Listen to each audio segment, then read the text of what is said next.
Hey Murali, how are you? I am good. Hey, Mayank. Hi, everyone. It's good to be back after a short break. We are so happy to have you back in the pod, Murali. Welcome back. Thank you. Thank you. I was out on maternity leave. I have another baby girl. Essentially, I got to spend Ooh. I got to spend a few weeks watching a lot of shows. The latest one being on Hulu, where I watched The Last Hmm. Man on Earth. It was a very bingeable show. But a great topic I wanted to bring up is that I activated a Hulu account and I actually had to watch ads, even though I was paying $6.99 a month. And I'm just Interesting. wondering, it was a very interesting kind of interaction. So I'd love to hear your thoughts on this topic and if you have any insight that we can break down Yeah. today. Murali, so this is so timely. I just read an article that Disney Plus is getting into ad-supported subscription. I think we should break down this strategy of theirs and, in general, their entire online streaming services product. What do you think about that? That sounds really, really great. Thank you everyone for joining in Product Breakdown. Me and Mayang are two product leaders. We love nerding out about new trends, new niche areas, and just breaking things down. So, with that said, we can get started. Mayank, why don't you tell us a bit about the ecosystem and the history of streaming services? And let's get things started. Absolutely. I think the history is long. Like, Netflix disrupting the entire space with Blockbuster. I think we all know about that story.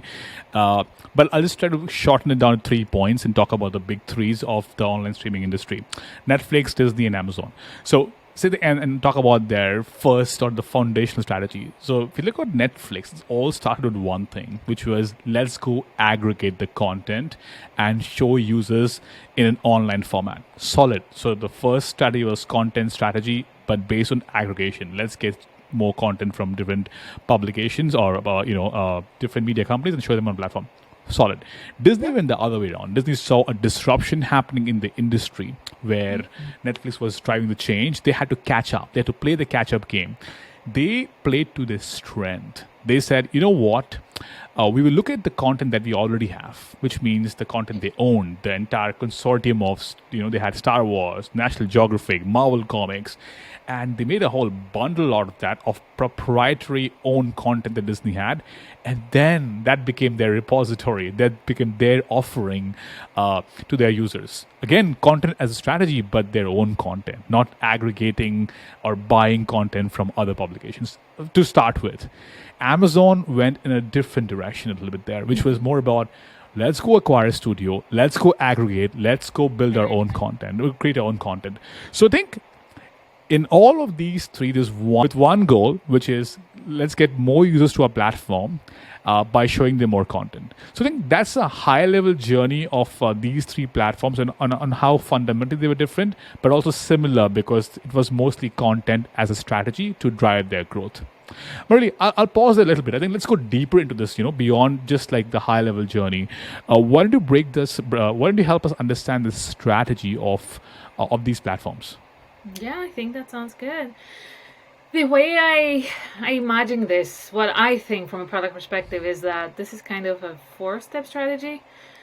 These platforms did not want to focus on monetization from day one. So essentially, number one, these platforms wanted to get a piece of the pie. Obviously, Netflix was there to stay, and they said, look, let's not feed a monopoly. We'll never get people to move from Netflix to us, but we can get a piece of the pie if we provide this little differentiation. So they said, let's figure out smart ways to get users to create an account with us and activate the product.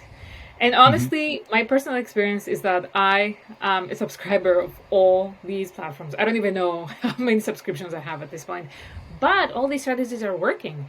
And a lot of the times you see all these, hey, click here and you will enable a free 3 day trial and you can watch, just Ted Lasso, or you can watch this one bingeable show. Number three is related to the content. So, how do we get people hooked to the content? So, for example, Apple Plus, it said, look, come free trial, watch Ted Lasso. So, I did that. And then I discovered new original shows on Apple Plus. For example, the morning show, which was super cool. So I got hooked on different types of content and I kept the subscription. So that's why I'm a subscriber to all of them. Number four, these platforms are showing more relevant content to create a flywheel so that the users are not going to be leaving the platform. So I binge watched Ted Lasso, and I said, look, okay, so my free trial is about to end. Should I keep paying or should I cancel it? And I actually stayed in all these platforms just because they have all these different types of content. And then these platforms said, okay, once we get all these people past the free trial, once we get them to actually stay in the platform, then we're going to figure out ways to focus on monetization. Does this make sense? Totally. So let me just understand the 4 points. So number one is primarily let's get enough content on our platform so we're ready to get in front of the users. Number two is offer users a lowest barrier to try the product. So the free trial was like the de facto way of going about it, like the first month free and then and from there onwards. But that's not it. You play one content. How do you make sure that they come back again? And that's when you talk about number 3 point to get them hooked onto the content. You now figure out how to show relevant content in front of them. Like if you watched Ted Lasso, would you like Good Morning America and so on and so forth. And the last one, of course, is if you want to focus on monetization, that's where you go there and do that. Makes sense. That's a pretty solid flywheel. But what does it mean from the recent development on the Disney perspective? So Disney, like let's connect this strategy of yours, which is solid, I feel, and think from a Disney's new move on ad-supported content, which what it means in English is, like, just to be very clear, you will pay subscription fee, but you would also see ads just like Hulu. But it's possible you might pay less than what you would have paid to see the world or the Disney Plus world without the ads. Correct? So what's the strategy behind that? The way I see it, Disney wants to get as many people as possible to access the contents in the easiest ways possible. So I like this primarily. So you're saying that by lowering the price point, they're trying to get access to even more people who think that 7.9 or whatever $7.5 is a barrier. I like that. That's a good point. I like.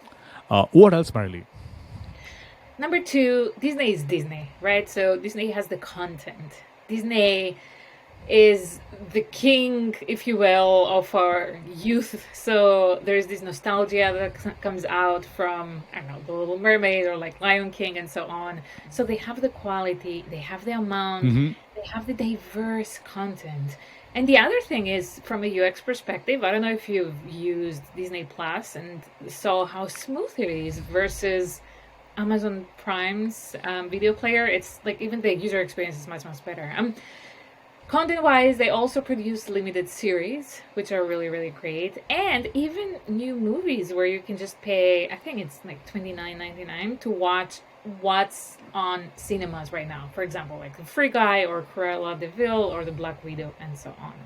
So bringing people in low cost, having super awesome content to lure them in and, tap on the nostalgia and all these cool shows that are very, very high quality.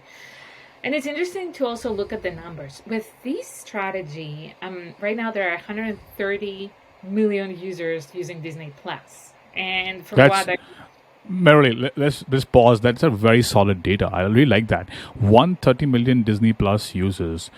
If we think, I think Netflix is pretty big. What's the Netflix number?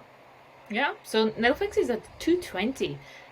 You can imagine how fantastic the strategy was for Disney to experience such huge growth in such a short amount of time. Of course, there's also COVID, which helped because everyone was at home. Everyone did want to consume. But that helped everybody. All online platforms got that tailwind, not just Disney. So, but Disney capitalized it pretty well, you're saying. But I do know that the goal of Disney Plus is to get to 250 million within the next 2 years. So it makes total sense that they would actually remove barriers to get more people on board. So with the subscription until now, Disney Plus did not show ads, but removing the barrier and getting to show ads is going to help them increase the user base. So that's the way I see things. No, I think it makes sense. I mean, the angle, the moot point here is, let's say everything remains same, which is the content strategy. If when once the user comes to the platform here being Disney Plus hooks the user onto the platform by their awesome content, and Disney, to your point, has its own value or content or amazing content. But the top of the funnel here, which is how do you get or how do you bring more people to your door, and this is what they're doing by reducing the price of the subscription by showing ads. I think it's a pretty solid strategy. Hulu has tried that; it has worked for them in some form or the other. Netflix tried a similar model, by the way, in India, where they were offering a much lower subscription, but to only watch Netflix on mobile. So you'll have only one mobile device access, but with a lower cost to it. So I do see this solid value. I love the angle. Okay, awesome. So Marley, this is great. So it sounds like there is a very deep strategy in this. It's not like randomly trying new things, and Disney wants to surpass Netflix in user base with 250 million in next 2 years, and that's a very steep growth. I mean steep sort of goal.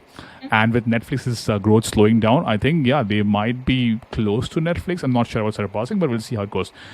Merrily, this is great. So we're seeing some subscription model changes to attract more users. I think that makes perfect sense. Hulu has tried it; it has worked for them, and it's fair for Netflix to try it for Disney Plus to try and see what happens. What else can we expect to see in terms of next in this industry, in terms of the online streaming industry? What are your predictions? My prediction is differentiation beyond content. So I mentioned that I enabled my Apple Plus platform in order to watch Ted Lasso. I have enabled Disney Plus just to be able to download Cruella de Vil and so on. So in the future, maybe the differentiator is not going to be just content. Maybe these platforms need to come up with more ways to watch shows in a group. So maybe provide Got it. personalized content for a group, having ways to have more interactivity or provide more experiences like gaming. And I am Makes going to plug sense. here our episode for Netflix gaming. People should go and watch it because it was very, very interesting. But I think we are going to see more and more differentiation beyond content. So what are your thoughts? I'd love to hear. Do you have any predictions there?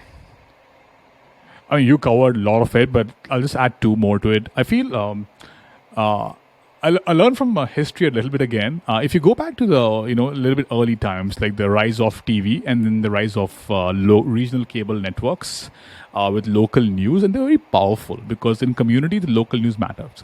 And then came the consolidation of these cable regional channels into uh, into one national media house. That's how the big media houses were born. So we'll find very few regional channels in the U.S. now because they're all owned by one or two or three channels, like the Fox and the other big channels or media houses. I see similar. I think similar consolidation might happen in the industry. It's impossible to have Peacock, HBO, Prime, Netflix, regional OTT markets. There are, if you go to India, there are even different language OTT platforms right now. Wow. Go to Europe, there are multiple. LATAM has so many of them. So there will be some consolidation. Now the question is who will drive the consolidation. In this case, it's a little bit difficult than what it was in the cable TV times because we have all big players who are multi-billion-dollar giants. Like HBO is a multi-billion-dollar giant. So is Amazon. So is Netflix. So is Disney Plus. So is Peacock. So who will consolidate with whom is a question. That's something, but the consolidation has to happen. So I don't know how or which will go where, Yeah. but something will consolidate. That's number one. Number two is, and the last point for me is, see, generally what we have seen is American shows, in America, and some shows may go to the world. Regional shows in India playing in India, and maybe some of that drip downs to parts of the US where you have Indian diaspora. But we've seen a rise of regional shows that become global, right? Things like Squid Games. It was a South Yeah. Korean show that became a huge phenomena. Like it was a Phenomenon. global show. It became a global show, right? So I think going deeper into the content, but playing regional as the new global strategy, which means Netflix and these big platforms will start investing more regionally, not from the perspective of winning just regionally, but with the aim that out of the 20 shows we'll create, one would become global. That is an exponential ROI in the investment in terms of what they get on that. So I think the regional would be new global from a content strategy perspective. That's my prediction for this industry. The next, that's all for this week, everyone. Thank you so much, Murali. So glad to have you back again, and we'll do another pod very soon. Until then, bye bye, everyone.